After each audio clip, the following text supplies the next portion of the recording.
കണ്ണൂർ പയ്യന്നൂരിൽ സിപിഐഎം പുറത്താക്കിയ വി കുഞ്ഞികൃഷ്ണന്റെ പുസ്തകത്തിൽ എംഎൽഎ ടി.ഐ. മധുസൂദനന് രൂക്ഷ വിമർശനം.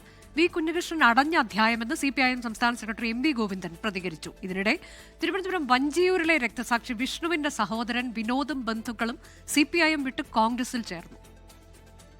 2021 പാർട്ടി സമ്മേളനങ്ങളിൽ കണക്ക് ചോദിച്ചവരെ വിഭാഗീയ പ്രവർത്തകരായി ചിത്രീകരിച്ചെന്നാണ് ടി.ഐ. മധുസൂദനെതിരായ വിമർശനം. ടി.ഐ. മധുസൂദനന് ജില്ലയിൽ നിന്നുള്ള കേന്ദ്ര കമ്മിറ്റി അംഗം ഒത്താശ ചെയ്തെന്നും പുസ്തകത്തിൽ ആരോപിക്കുന്നു. വി കുഞ്ഞികൃഷ്ണൻ അടഞ്ഞ അധ്യായമെന്ന് സിപിഐഎം സംസ്ഥാന സെക്രട്ടറി എം വി ഗോവിന്ദൻ. അതെ, കുഞ്ഞികൃഷ്ണനെ പാർട്ടിയിൽ നിന്ന് പുറത്താക്കിയ ഒരാളാണ്, അയാൾക്ക് എന്ത് ഉന്നയിക്കാം. അതുകൊണ്ട് ആ ഉന്നയിക്കുന്ന കാര്യം വെച്ചുകൊണ്ട് ഞങ്ങളുടെ ചർച്ച ചെയ്യാൻ ഉദ്ദേശിക്കുന്നില്ല. കുഞ്ഞികൃഷ്ണന്റെ അധ്യായം അടഞ്ഞതാണ്, അടച്ചു കഴിഞ്ഞു.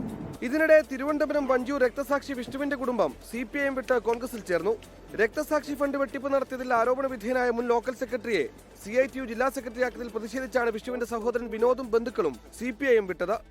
ലെഫ്റ്റിസ്റ്റ് എന്ന് പറഞ്ഞാൽ ഇപ്പോൾ നിലവിൽ എന്റെയും എന്റെ കൂടെയുള്ള ആൾക്കാരുടെയും കാഴ്ചപ്പാടിൽ സോഷ്യലിസവും അതുപോലെ എല്ലാവരെയും ഒരുപോലെ കൊണ്ടുപോകുന്ന പാർട്ടി എന്ന നിലയിലും കോൺഗ്രസ് ആണ് കേരളത്തിലെ ലെഫ്റ്റിസ്റ്റ് എന്ന് മനസ്സിലായതുകൊണ്ടാണ് ഈ പാർട്ടിയിലേക്ക് ചേരാൻ ആവേശപൂർവ്വം വന്നത്. രക്തസാക്ഷി ഫണ്ട് തട്ടിപ്പുമായി ബന്ധപ്പെട്ട് വി കുഞ്ഞികൃഷ്ണന്റെയും വഞ്ചൂർ വിനോദിന്റെയും ആരോപണങ്ങൾ സിപിഐഎം തള്ളിയിരുന്നു. 24 തിരുവനന്തപുരം. ലോകത്തെവിടെയായാലും ഏത് സമയത്തും 24 വാർത്തകളും ഓഗ്മെന്റഡ് റിയാലിറ്റി പാക്കേജുകളും എക്സ്പ്ലെയിനറുകളും വിശദമായി കാണാൻ ഞങ്ങളുടെ യൂട്യൂബ് ചാനൽ നിങ്ങൾക്ക് സബ്സ്ക്രൈബ് ചെയ്യാം.